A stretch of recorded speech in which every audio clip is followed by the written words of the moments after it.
recent national survey indicates that many Black, Hispanic, and other minority individuals experience some form of discrimination or racism when they seek health care, since 63.9% of active physicians identify as white, while only 20.6% are Asian, 6.9% Hispanic, and only 5.7% identify as Black or African American. Could this be a reason why racism may be experienced in the doctor's office? Stay with us. Welcome to Lean to the Left, home of no holds barred commentary, plus interviews with fascinating people, some of them top experts, others simply with interesting stories to tell. You'll never know who'll show up at Lean to the Left. Now here's your host, Bob Gaddy. Today, I'm happy to welcome Dr. Sanlare Gordon to our podcast. Dr. Gordon is a staff physician at Pandia Health, the only woman-founded and woman-led birth control delivery service, and is board certified in obstetrics and gynecology. She joined the Pandia Health team because she believes that every woman should have access to birth control options without the added worry of keeping up with refills. Dr. Gordon, welcome to the Lean to the Left podcast. Thanks for joining us. Thank you. Thank you. I'm happy to be here. Thank you for the invitation. Yeah, it's my pleasure. Now, tell us about your work as a physician and about Pandia Health. That's an online telemedicine service, right? It is. So I am a board certified OBGYN or obstetrician gynecologist. I am the doctor for women from like adolescent all the way until menopause and postmenopause and beyond. Most people know me as the person who delivers babies, but I do so much more. But of course, that's the most fun part of being an OBGYN. Unless you're really tired of your uterus, then you're very excited to see me to have a hysterectomy to remove it. But I practiced traditional come see me in the office medicine for 7 years out here on the Eastern Shore in Maryland. Enjoyed the practice, had a great time. And just due to different things, our office decided to close. And so at that time, I just tried to figure out what in the world am I going to do with my life? Looked at Starbucks and Target to see what their benefits plans were. But luckily, I married a teacher. That's what I tell everybody. Marry a teacher, you get all the good benefits. Okay. So I was like, okay, fine, I'll keep being a doctor.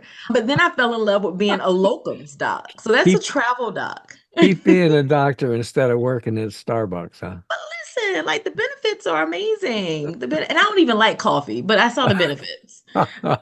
So now Okay. I travel all over the United States as a travel doc, and Oh, I am okay. a small town girl, grew up in small town, Orangeburg, South Carolina, and that's already small by itself. And then I live all the way out in the country. So even away from what we call the town or the city. So Hmm. grew up there. And so as a travel doc, my specialty or my thing, my niche is going to all of these beautiful rural towns in states that I have never been to just to serve a purpose to these women who deserve really good obstetrical and gynecologic care. So So that's you where I'm at right now. basically, so then you're going to places that don't have local doctors. Yes. Or they might have only one local doctor that has just been burnt out and needs some Uh-huh. help. I see. Um, yep. Or doctors who are going like they get sick or maternity leave and things like that. Like they basically, I feel a need. But one of the places that I go to, it literally is only one physician that's there. And it's a whole lot of babies being born and a whole lot of uteruses that need to be removed. And so I go there about 1 to 2 weeks out of the month to help him out. Okay, so that guy has a lot of women who are tired of their uteruses. Or overusing it to have Or, babies. oh, okay. All right. All right. How receptive are BIPOC, if we're going to use that shorthand, Mhm. BIPOC patients to online care? How receptive? I'm gonna be very honest. Yeah. They love it. They really and Do truly they? love it. And do you know when Really? we really realized that this is something that could be utilized in medicine? That good Yeah. old pandemic, that panini, Yeah. that thing, COVID. So even at my office, again, I was at that time practicing at my traditional office, and the Mhm. whole world shut down. Right. And we just didn't have patients coming into the office. And so one thing that we figured out, how can we utilize telemedicine? Hmm. So we started doing telemedicine. One doc would do telemedicine like a week at a time, 2 weeks at a time. And I realized that I really loved it. So one of my partners, old school. I love him. He was my work hubby. He is like the true quintessential old school doc. He loved being in the office. He hated telemedicine. So I would be like, can I please have your telemedicine week, please? So he Sure. would give me his telemedicine week and then I would give him my in the office week. But what we Okay. found was, especially in these rural areas, is let's be honest, a lot of these women, they don't have six-figure or salary jobs. They have jobs Hmm. to where if I don't show up, I don't get paid. Right. And so we're now offering them, it would be women, they're like in their car, like on lunch break and run to the bathroom, like things like that, just to have their visit. Because where our office was situated, for some women, it was an hour drive. So an hour there, an hour back. And if they had children, then they had to find childcare for their children for this drive. But then with telemedicine, they're like, I don't have to go anywhere. All I need is my Right. phone. And so we really and truly have found a course across all races. It was great. But in these populations that had high African Americans or Black Americans or Black people, Hispanics, Hmm. Asians, and things, they loved it because they were just, again, the population, if you look at the numbers, it does show that we make up the majority of jobs that are hourly pay. And so again, they appreciate it not having to take off a day or half a day of work Sure. to go to the doctor. So it really Okay. has been very well received. Okay. What sort of, I don't know how to ask this question. What sort of care do you provide online?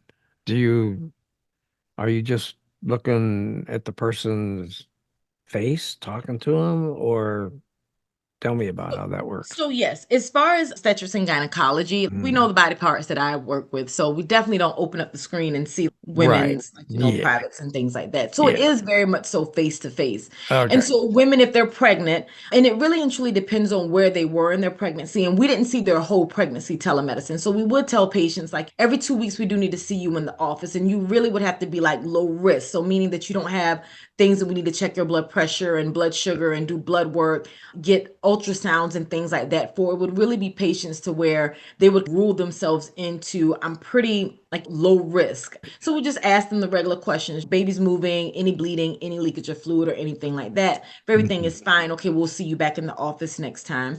As far Okay. as gynecologic things, they would call us. Our telemedicine would be like for birth control refills, to start birth control. If they have Okay. any abnormal bleeding, we would ask all the questions then. So when they do come into the office, they would already be set up to have an ultrasound done, or if any biopsies or anything like that need to be done. So the first Hmm. would be face to face, and just depending on what happened in that meeting, whether they ever need to come into the office. Because again, birth control, you don't really need to be seen. Sure. But things like other problem visits, then we would say, okay, you do need to be seen, and we'll see you on this day, and we'll set up the online, excuse me, the in office visit. Yeah. Okay. All right. So let's talk a little bit about why there are not more Black, Indigenous, and people of color doctors in America. Why is that? The true answer is systemic racism, and we're still dealing with systemic racism, because there was absolutely a time to where blacks and Hispanics and indigenous people just weren't even allowed into medical schools. Like we just Hmm. were not allowed into them. And then finally there were medical schools that would allow us to be there, but it wasn't the majority. There would be like, okay, one or two per class. And then we do now have historically black colleges and universities that do have medical schools. So we're talking about Howard, Harry, Drew. Those are some of our medical schools. And now we have a new medical school at Morgan State up in Baltimore that will be opening soon. It's actually a DO school. I'm an osteopathic physician. So we don't have that many schools to where, one, they are HBCUs that are medical schools. And then two, the medical schools that are out there, we don't have that many. In my class, we had 160 people. In my class of 160, it was 8 Black people. And I know that I can name all of them. They're all in my phone.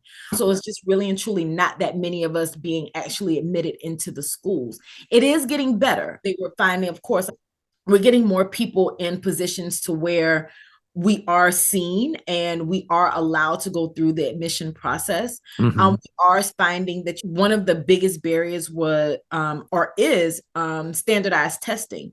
And again, it has been shown that African Americans, minorities don't do well in standardized testing, not because we aren't smart, but just because we don't have the resources and we're not being taught for the test. So you are taught the information, but whenever you take a standardized test, they are testing you a certain way. So you have to be taught how to take the test. Got And it. so now a lot of these schools are not putting as much weight on these standardized testing, because before it would be like, if for the MCAT for medical school, if you didn't get this certain score, we're not even going to look at your application at all. Like, we already have weeded you out. But now it's this, well, yeah, the MCAT is there, but what are they doing in the community? Tell me about Yeah. their entire story. Tell me about the entire person. And so Mhm. that is opening up the doors more and more for more of us to actually walk through. But in the beginning, it really and truly was just systematic racism that just shut the door. Like, you're not allowed to come into these doors at all. Mhm. Where did you go to school? Where'd you get your degree? I went to medical school at Edward Via Virginia College of Osteopathic Medicine in Blacksburg, Virginia. Virginia Tech is what everybody knows it as. Oh, okay. Go Okay. Hokies. Okay. How can the shortage of doctors be changed? How can it be improved? So Not to the be shortage. How can we get more of them? Can we get more? Really and truly. Stupid And question. like, I raise my hand because I hate to be the person that points out a problem but doesn't find the solution. And really and truly, the solution is more of us getting into positions of administration and also being a part of the admission process. A lot of us are just like, you know what, I always wanted to be a doctor, and now I'm a doctor, and now I'm in the world being a doctor. But we don't go back to these medical schools. We don't go back to these residencies to say, okay, now let me be a part of admitting people into our programs to make sure that the programs actually mirror the patients that we're actually seeing out there, that are actually mirroring the population that's out there. So really and truly, what we do need to do as solving the problems ourselves is going back into these institutions and making sure that we are actually there to be a part of the process of admission, having a bigger voice to say that, okay, again, we found that standardized testing doesn't work really well for us. Okay, so great. So it's just inserting ourselves in the process of admissions to make sure that our voices is being heard versus becoming the doctor and just being like, okay, now I'm out here to serve my people. I ain't gonna be here forever. I'm not doing this forever. Sure. I'm hoping to win the lottery one day. I don't play it, but somehow it's going to happen. Like, these physicians, at some point, we're going to retire. At some point, Right. we're going to die. We don't live forever. So we really and truly need to work harder on making sure that we're bringing in people behind us and putting us in these positions to make sure that we are actually seen and using our voice in these places to where we see racism is actually happening, not being so afraid to actually say something. Like, speaking up about it really does help. How can the shortage of BIPOC doctors result in racist practices and incorrect diagnoses? So again, I am a numbers person. So recently, within the last few years, research has actually come out to show that as far as African Americans or Blacks are better treated by African Americans and people of the diaspora, the Black diaspora. And that's really and truly because all races speak their own language. Like, we really and truly do. So I'm a Southern girl. I'm a Southern Black girl, Orangeburg, South Carolina. And Okay. so when I walk into a room and a patient says, I got the sugars or I got pressure, I know exactly what you're saying. I know 100% what you're saying. I have actually had patients to say this in front of my colleagues who aren't Black, and they're like, what's the sugars? Do you mean you have the shivers? Are you shaking? What does that mean? I'm like, they got diabetes. I'm like, they got diabetes. The pressure is hypertension. And Okay. so we understand the language. We also know, I know what you eating. Even though you walk through the door and be like, oh, doc, I eat very healthy, things like that. I'm like, oh, you eat collard greens? They're like, yeah. Like, you eat chicken? Yeah, I eat chicken. Is your chicken fried? Oh, doc, it's fried. Tell me about your collard greens. Is it made with ham hocks? It is made with ham hocks. So we know the language. So I can tell you off the bat, like, I know how to treat you because we live the same life. We live the exact same life. And Okay. so I know to tell you, okay, we're going to have to work on your diet. I know what you perceive as being exercise, but it's probably not true exercise. So this is what Right. you actually need to do.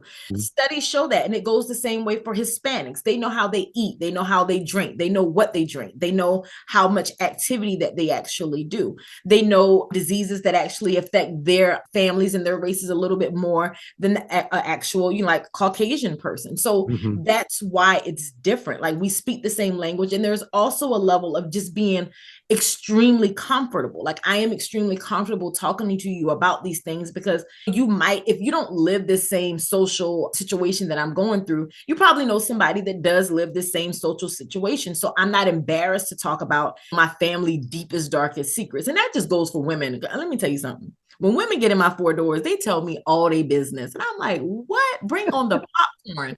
But it's just really, it's the Wait a truth. minute. You said they tell you all their business?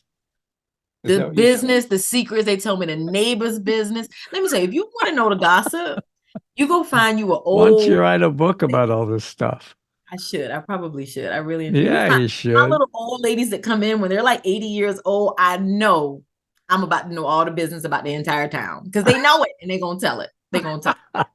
There's a level of just being comfortable. Like I'm just Uh, extremely comfortable talking to another Black woman. I'm very okay. comfortable talking to them.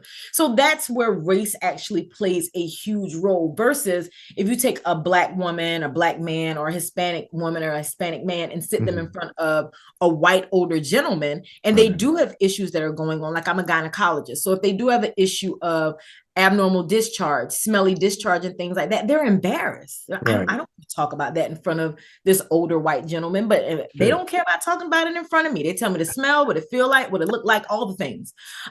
So there's a level of just being comfortable because I'm looking at somebody who looks like me. So Right. that's another way that like race actually plays a huge role in healthcare because you're open more. You're telling me more about what's going on with you, which actually helps me diagnose you, manage you, treat you, and things like that. Okay. What are some of the examples of how African American women might be treated if they go to a white doctor and they feel like racism is involved? What are some examples of some things that might happen? Do you know? So unfortunately, a lot of a white person's interactions with Black people is what they see on TV. Right. And let's be honest, the way that we are portrayed on TV since the Cosby Show isn't that very positive. And Hmm. so there's bias, racism, like implicit bias. Sometimes and sometimes you just don't know it. So if you're Hmm. looking at this person, and I'll never so one story that I can remember is this one patient, Black woman, she had 5 children, and when she was speaking to another white physician, and again, I don't think that he was being like overtly, I'm just being racist towards you, but Right. was like questioning her, oh, you have 5 children. Are they by the same dad? And when she was just like, yeah, they're by the same dad. And he's totally caught back. Oh my God, they're by the same dad. Why would you assume they wouldn't be? Like my parents had Right. 4 children and same parents and things like Yeah. that. So it's a lot of assumptions that are being made. Again, Yeah. it's been very well documented that it's that white people don't perceive Black pain as the same. Meaning, Hmm. if I come in and say my pain is a 10 out of 10, it's ignored. Oh, her pain isn't really a 10 out of 10. She's over exaggerating for different reasons. She's dramatic. Is she a Hmm. drug seeker? What do you want? Opiates? No, I just, like bang my finger with a hammer. It's a 10 out of 10 pain. Hmm. Whereas if a white person came in and said my pain is 3 out of 10, they're already offered all kind of services of let's find out why that pain is that. Let's like get diagnostic testing, give her Percocet, and I won't even get a Tylenol for a pain that's 10 out of 10. Completely ignored because my pain is 10 out of 10. After a C-section, complaining of like abdominal pain and things like that. Oh, she's just complaining. She's just complaining. Come to find out I have an internal bleed. And we actually had a woman within the last 10 years, her name is Kira, happened to her in California. She was complaining about this pain. Her husband was complaining about the pain, looking at vital signs. Nobody saw this woman for several hours. I think it was over 12 hours. When they finally took her to the OR, she had a belly full of blood. She ended up coding and she died. Wow. Whereas if somebody just would have paid attention to her pain and her complaints a little bit earlier, 100% she would be here today. Right. 100% she would be here today. Black women are dying at a rate of 4 to 5 times more than other races when they're pregnant and in their immediate postpartum. They are dying. This again is very much so. It is documented that it is. So it's a lot of perception and a lot of assumption and a lot of things that are just passed down to this is Black behavior. Don't Hmm. believe their pain, or like their hypertension is just really high because they don't eat right. They don't eat Right. well. Versus, are you going to check their kidneys to see maybe if it's a kidney thing? Is it really a cardiovascular issue? Or are you just going to Hmm. blame the fact that I put ham hocks in my collard greens? Yes, I do. But I could also be having hypertension for different reasons. So see me as a person. So it definitely goes into like the treatment of how a Black woman is perceived by a white physician. And Black people, they know it. Again, they tell you, like, whenever I go into my doctor and they don't look like me, I already know a lot of assumptions are going to be made. And so I make sure to make myself bigger in the room. It's very heartbreaking to hear them say, they'll be like, I'll tell them that I'm a doctor, or my parents are like the teachers at the high school, or so they build themselves up because they feel like when I go in the room, there's always a perception of me that I might be uneducated, or I might not have a good job, or I might be promiscuous, or I might be a liar, or I might be a drug seeker. So they walk into the room building themselves up. I'm an OBGYN. My dad's a dentist. I have this business owner. So you see me as a person and don't treat me as who cares what you say. And it's really unfortunate. Yeah. Okay. I can see that. And I guess you touched on it a little bit, but incorrect diagnoses can result from all of this, Yes. can it? All the time. Yeah. Yeah. That's And that's sometimes incredible. they'll chase the zebra when it's just a horse right in front of them, but they're chasing a zebra. Because again, don't most Black people, oh, this could be sickle cell. And it's just, I don't have sickle cell. Why are you chasing the zebra over there when the horse is sitting right in front of you? Yeah. So a lot of misdiagnoses happen all the time, or no diagnoses at all. Wow. That's incredible. All right. Now you specialize in birth control. How does someone's ethnicity affect birth control effectiveness? So it really and truly, it goes back to, so birth control is made out of one or two hormones, or you can have hormones, or you can have birth control that has no hormones in it, but we're talking about hormonal birth control. So you can either do progesterone only, or you can do progesterone and estrogen. And we have actually found that due to different reasons of why women are being put on birth control, it dictates how much progesterone you might need or how much estrogen you may or may not need. Meaning that African American women, a lot of our abnormal bleeding is due to fibroids. We have a higher chance of developing fibroids. And so when you have fibroids, you have to find a fine balance between, is this person fibroids?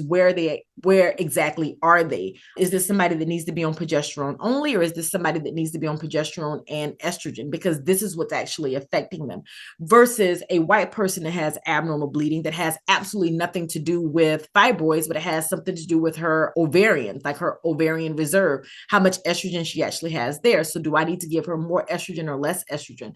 So that's where race just comes into it, of like, why are you using the birth control? Now, if you're using birth control for contraception, it really works the same for everybody, but it becomes a difference when it goes into bleeding, pain, like endometriosis and things like that. That's when you look for differences in how much progesterone, how much estrogen, should they get estrogen at all. It's more on the bleeding side versus the contraception side. Okay, so you said that a lot of your work is in small rural communities where they don't have a lot of doctors, right? Right. Mhm. Do you provide abortion services? So the places that I've actually gone to, they do not. So I don't do abortion services on what we would call like a viable pregnancy. I don't. Now, a pregnancy that's non-viable, I absolutely have done it, but I don't. I've gone to, like, here in Maryland, the particular place that I was at in Maryland just didn't allow it. So even if I said this is something that I want to do, that particular place didn't allow it. Also, my other two places that I go to as far as locums, they just don't allow it. Luckily in Maryland, we are a state that does allow abortion. And so I was very much so able to send my patients to where they needed to go to get the care that they needed. So I did counseling on it, went through the different types and things like that. But then once we came up to a decision of what they wanted to do, then I was able to refer them to the right institution to do what needed to be done. I understand. What are your thoughts about the wave of Republican states that are restricting, even criminalizing access to abortions? It's terrible, and it's going to kill more women. And to me, it is a detriment to the women that I serve, which is usually women who are in rural areas, women who are in poverty and things like that, because these women can't just up and go to put me on a private plane and fly me to Maryland so I can get my procedure done, which a lot of, let's be real, a lot of these Republicans are doing. And I've seen this with my own eyes, because I have had patients who are adamant I am against abortion. It's killing a baby. You shouldn't do it. It shouldn't be allowed. No, no. Mm-hmm. But for me, it's a different situation, Dr. Gordon, because my baby has a genetic abnormality, or the last time I got pregnant, I almost died because I had preeclampsia, severe Mm-hmm. preeclampsia, or I had actual eclampsia. I Mm-hmm. had all of these issues, or I have heart disease, and I was told that if I ever get pregnant again, it will kill me. So Mm-hmm. my abortion is special. I Okay. can get my abortion. I have the means to get the abortion that I want to have, but I'm going to restrict other women who, whatever reason, I don't ask women why they're having an abortion, because at the end of the day, I'm not going to help you raise this child. I'm Sure. just not. I can't help you raise. And so, what Republicans are doing are restricting women from basic health care. It is basic health care. And they're putting judgment on women, just thinking that women are just making this easy decision of, I want to end my pregnancy. And for every patient that I've had that have chosen to end their pregnancy for whatever reason, whether it's genetic, whether it's social reasons, whether it's health reasons, all of them, it's a very hard decision for them to actually make, but they are being criminalized for making this decision. And then they're also criminalizing the physicians who are, we are just literally just doing our job, which is serving Mm-hmm. these women and giving them the proper health care. Abortions is health care. It's not political. It's not political at all. I don't believe that it's a woman's uterus and her womb isn't something that somebody should make a political stand on, the same way that I feel that my skin color isn't a political stand. When people say that Black Lives Matter is political, it's not political. It's my life. It's Yeah. not. And so it's Well, the if same if you abortion. look at the people who are trying to put all these roadblocks in front of women who need to have an abortion, most of them are old white men. Mm-hmm. I wonder why that is. Isn't that interesting? There are a lot of theories behind why that's actually happening. Hmm. One of the main theories that I see on the internet all the time is, again, I love numbers. If you look at statistics, the numbers of white babies being born is significantly decreasing, and it's decreasing very quickly. So the white race, or what Republican or extremists would call the pure white race, is diminishing. And so The there's re this the huge fear. Republican race. Yeah, I'm Yeah, sorry. yeah, Mhm. that's okay. Um, All right. but- I so might be white, but I am not a Republican. Let me right, tell you that. thank you. And let me be very clear. There are plenty Black Republicans out there. Oh, I know. Um, yeah. Yeah, So we have it's one. more so Hey, you know what? I live in South Carolina too. You said you, really what yeah, yeah, part? yeah, yeah, Myrtle Beach. Oh, yeah, it's about 3 hours away from Orangeburg. When Yeah, there, I know. Yeah, yeah, yeah, yeah.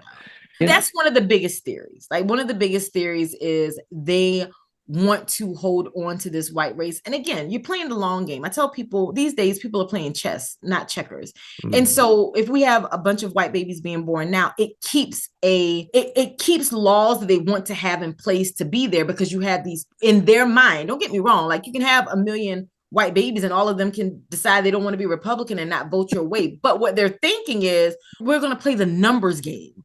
And hopefully we can birth enough white babies to continue the agendas that we actually have. So that's the yeah, biggest reason yeah. that they have behind it. Of course, the second reason is they try to use the Bible. People have completely weaponized the Bible. I And so know. they're just like, religiously, you shouldn't kill and blah, blah, blah. These same people vote in laws to where you can have the death penalty. So when does it begin and when does it end? Yeah, yeah. They, and not only that, but they oppose any law that would restrict the Guns. kind of guns that are killing all these people in school and everything else. Why is that? Yeah. Again, it goes back to control. We can have the guns. Mm, We can have the babies, but right. you can't. Okay. Got anything else you want to add? I really and truly do want to just touch on, again, as far as healthcare in women, one of the very important things is birth control. And again, birth control is just not political at all. It's a part of healthcare, and a woman's right to decide whether or not she wants to conceive or have a child. And it also just helps with bleeding. Birth control pills helps in numerous ways. Mhm. And that was one of the main reasons why I was so excited to work for Pandia Health, because we have made access to birth control so easy. Again, it's not you hunting, trying to find in the middle of Wisconsin, trying to find a physician that will actually give you birth control and things like that. If you have everybody got a phone, everybody has a phone, everybody has a tablet, everybody has a computer. You literally just go to pandiahealth.com and fill out the application, and boom, you now have birth control being delivered to your house either monthly, every 3 months, or you can get your entire year all at once. So you don't have to worry about all these refills. No, they're all in your house and things like that. So birth control is very important. And like, I really love Dr. Sophia for starting Pandia Health and making it so much easier, because again, I did telemedicine at my office, but you also had to be a patient of my office. Sure. But with this platform, you don't have to be a patient. You just have to sign up. We go through everything just to make sure that you make criteria for us to be able to safely give it to you online. If we find that you probably do need to have a face-to-face conversation with the physician, we do tell you that, hey, might be a little bit better for you to find someone, just so we can make sure that we're not mistreating you in any type of way. But Pandia Health really and truly does help with like women's rights as far as taking control of their own health. Okay, that's excellent. How can people reach out to you and learn more? So me personally, everybody has an Instagram. I need to get back on my Instagram because I've let it go to the wayside, but it's a lot of great information on there as far as obstetrics and gynecology. So you can find me at Instagram.com at Dr. San OBGYN. So it's DRSAN OBGYN is where you can find me. And the same thing on Facebook. Put in Facebook, www.facebook.com/Dr. San OBGYN. And then also on Pandia Health. So pandiahealth.com. I am one of the physicians that's there that counsels women and prescribes birth control to women. Okay, excellent. Listen, I really appreciate you being with me today on the Lean to the Left podcast. And we talked about some really important things. I was shocked when I read some of the stories about how African American, especially Black and African American people, find that they're being subjected to racism when they go to the doctor. And it just shocked me. And so I was just happy to have you come on and talk about this. So thank you. Anytime you need me, I am here. You are a good Kiki. I've enjoyed you. Thank you very much. I'm not quite on my game today the way it should be, but it'll be okay. So thanks so much, Dr. San. I really do appreciate it. Thank you for inviting me. Hey guys, thanks for watching. I hope you enjoyed this Lean to the Left video and you found it interesting and informative. Please visit on a regular basis and check out our interviews with guests on topics that focus on progressive politics and the important social issues of our time. Now, our interview shows stream on Mondays with special episodes on Thursdays. And you can check out upcoming shows, guests, and topics at podcast.leantotheleft.net. Subscribe to our audio version there and to our video shows here at YouTube. And follow us on social media. Facebook at Bob Gaddy and the Lean to the Left podcast. Now it's two. Bob Gaddy is one Facebook page, and the Lean to the Left podcast is a second Facebook page. Twitter at Lean to the Left 1. Instagram at Lean to the Left 1. TikTok at Lean to the Left. LinkedIn at Bob Gaddy. And YouTube at Lean to the Left. Now, I hope you'll support Lean to the Left as well so we can keep things going. Just click on the Donate tab at the top of the leantotheleft.net homepage and contribute by buying me a cup of coffee. That'll really help and would be much, much, much appreciated. Now, this is Bob Gaddy signing off for Lean to the Left. Thanks for sharing your time with us.